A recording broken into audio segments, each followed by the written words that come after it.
নমস্কার দর্শক বন্ধুরা, আজকে আপনাদের সঙ্গে যেই বিষয়টি নিয়ে আলোচনা করব তা হলো খাবার খাওয়ার নিয়ম। খাবার খাওয়ার সময় আমাদের সর্বদা কোন দিকে মুখ করে বসা উচিত এবং মাসের কোন কোন দিন কোন কোন খাবার খাওয়া আমাদের শরীরের পক্ষে একেবারেই উচিত নয়। এছাড়াও খাবার খাওয়ার সময় আমাদের কোন বিষয়ের উপর সচেতনতা অবলম্বন করা প্রয়োজন, এই সকল কিছু বিষয় নিয়ে আলোচনা করব আজকে আপনাদের সঙ্গে। তার আগে আপনি যদি আমার চ্যানেলে নতুন হয়ে থাকেন, চ্যানেলটি সাবস্ক্রাইব করতে ভুলবেন না, কারণ এই সমস্ত বিষয়ের উপর অনেকটাই নির্ভর করে আপনার পরিবারের সুখ এবং শান্তি। আপনার পরিবারের সুখ এবং শান্তি সর্বদা বজায় থাকবে কিনা, মা লক্ষ্মী আপনার গৃহে স্থায়ীভাবে অবস্থান করবেন কিনা এবং পরিবারের সদস্যদের কোনো প্রকার অসুখ বিসুখ হচ্ছে কিনা, এই সমস্ত কিছুই কিন্তু এই বিষয়ের উপর অনেকটাই নির্ভর করে। তাই বন্ধুরা, যখনই আপনি আহার গ্রহণ করবেন এই বিষয়ে অবশ্যই সচেতনতা অবলম্বন করুন। আশা করি আমার এই চ্যানেলটি থেকে আপনি সনাতন ধর্মের অনেক কিছুই জানতে পারবেন এবং সেগুলি নিজের জীবনে প্রয়োগ করে জীবনকে সমৃদ্ধ করে তুলবেন। ভারতীয় সনাতন ধর্ম অনুযায়ী এক এক দিকে মুখ করে খেতে বসার এক এক রকম ফল রয়েছে। আমাদের জীবন ঠিক কতটা ভালো কাটবে তার কিছুটা হলেও নির্ভর করে আমাদের এই দৈনন্দিন চলাফেরার উপর।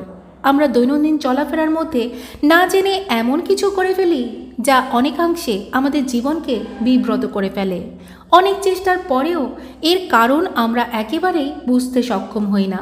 বিশেষ করে খেতে বসার সময় খেয়াল রাখতে হবে বেশ কিছু গুরুত্বপূর্ণ বিষয়, যার মধ্যে প্রথমে যে বিষয়টি পড়ে তা হলো কোন দিকে আপনি মুখ করে খেতে বসেছেন।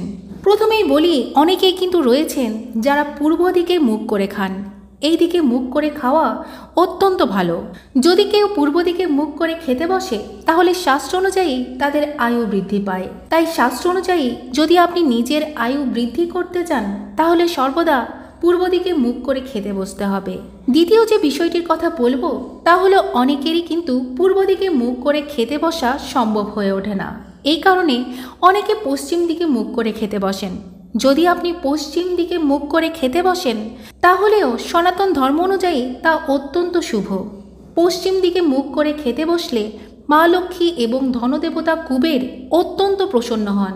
শাস্ত্র অনুযায়ী যদি কোনো ব্যক্তি দীর্ঘদিন ধরে পশ্চিম দিকে মুখ করে খাওয়ার অভ্যাস তৈরি করেন তাহলে তিনি আর্থিক অভাব এবং দারিদ্রতার বন্ধন থেকে ধীরে ধীরে মুক্ত হন। তার ধন সম্পত্তি দিনে দিনে বৃদ্ধিপ্রাপ্ত হয়।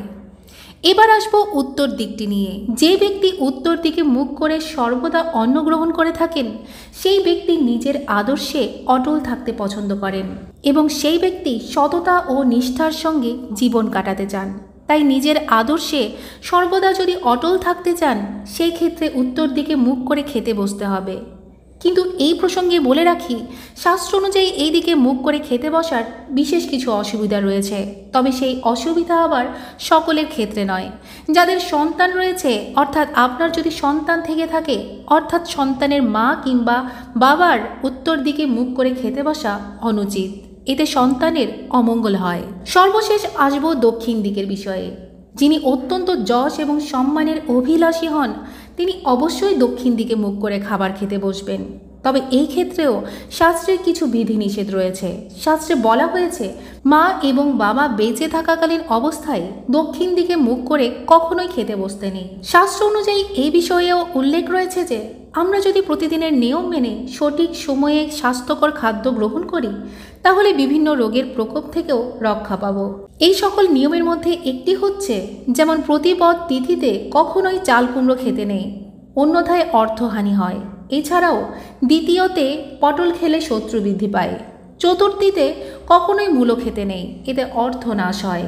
পঞ্চমীতে কখনোই বেল খেতে নেই, এতে কলঙ্ক বাড়ে। ষষ্ঠীতে নিম পাতা খেলে সন্তান ভাগ্য খারাপ হয়। সপ্তমীতে তাল খেলে স্বাস্থ্যহানি ঘটে। অষ্টমীতে নারকেল খেলে মূর্খতা প্রাপ্ত হয়। দশমীতে কখনোই কলমি শাক খেতে নেই। একাদশীতে শিম খাওয়া উচিত নয় এবং শাস্ত্র অনুযায়ী অতিরিক্ত ভোজন সর্বদাই নিষিদ্ধ। এছাড়াও চলতে চলতে খাদ্য গ্রহণ কখনোই করা উচিত নয়। শুধু তাই নয়, খুব সকালে বা সন্ধ্যাবেলাতেও খাওয়া কখনোই উচিত নয়। সবশেষে খাবার পাত্রে একটু উচ্ছিষ্ট রেখে তবেই খাবার পাত্র ত্যাগ করতে হয়। কিন্তু জল, দুধ, মধু, ক্ষীর নিজেরটা নিজেকেই গ্রহণ করতে হয়। কখনোই তা উচ্ছিষ্ট রাখতে নেই। আশা করি বন্ধুরা আজকের এই ভিডিওর মাধ্যমে আপনারা কোন দিকে মুখ করে খাবার খেলে কি হয় সেই সম্পর্কে জানতে সক্ষম হয়েছেন। যদি ভিডিওটি আপনাদের ভালো লেগে থাকে তাহলে আপনজনদের উদ্দেশ্যে অবশ্যই শেয়ার করবেন। আজ এখানে শেষ করলাম। ধন্যবাদ। ঈশ্বর আপনার মঙ্গল করুক।